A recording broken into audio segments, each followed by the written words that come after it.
Hey everyone, I'm Joel on the road, and today my UNESCO World Heritage journey is coming to you from the Old Town of Segovia in central Spain.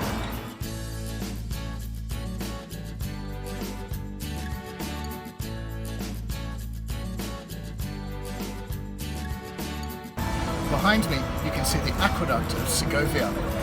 Now it's a Roman era aqueduct, but nobody really actually knows when it was built. These days historians guess that it was probably around 80 to 110 AD.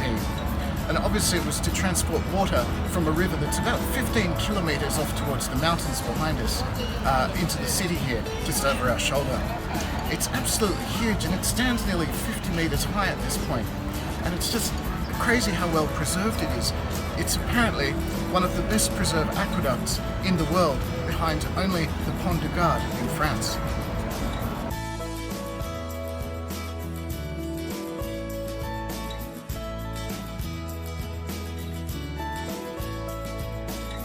Now behind me you can see the second of the three main components to the World Heritage listing here in Segovia, and it's the Segovia Cathedral. It was built in the 16th century and it's absolutely classic late Gothic style. But what's interesting is that although it's late Gothic style, it was built at least 100 years after Gothic had gone well out of fashion across the entire continent.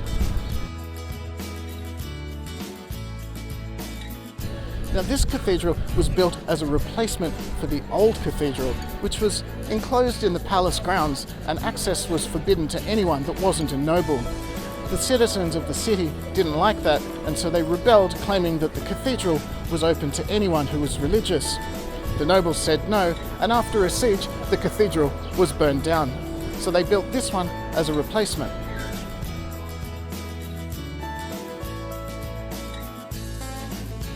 Last but not least here in Segovia is the Alcazar, a fortress and castle that sits on the edge of town high on a rocky outcrop.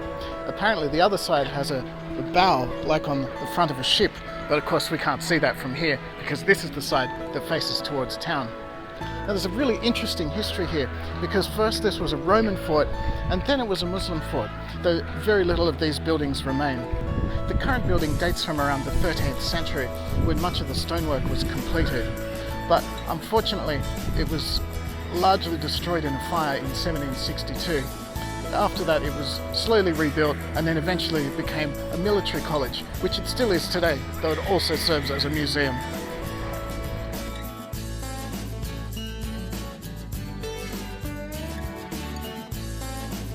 So when I said that you couldn't see the front of it, what I actually should have said was you can see the front of it as long as you leave the city and drive 10 minutes around the perimeter. But I think, looking at this behind me, it's well worth it. You can really see the bow shape as it sticks out over the cliffs.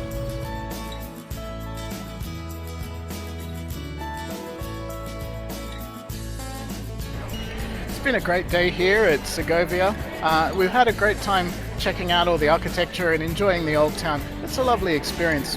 Though I will say, because it's day trip range from Madrid, which is only an hour away, there's an awful lot of people here. It is very touristy. Lots of people following flags and taking iPad photos and that sort of thing. But what can you do, hey? Anyway, I'm Joel on the road. Thank you very much for watching. Don't forget to like and subscribe, and I'll see you at the next World Heritage site.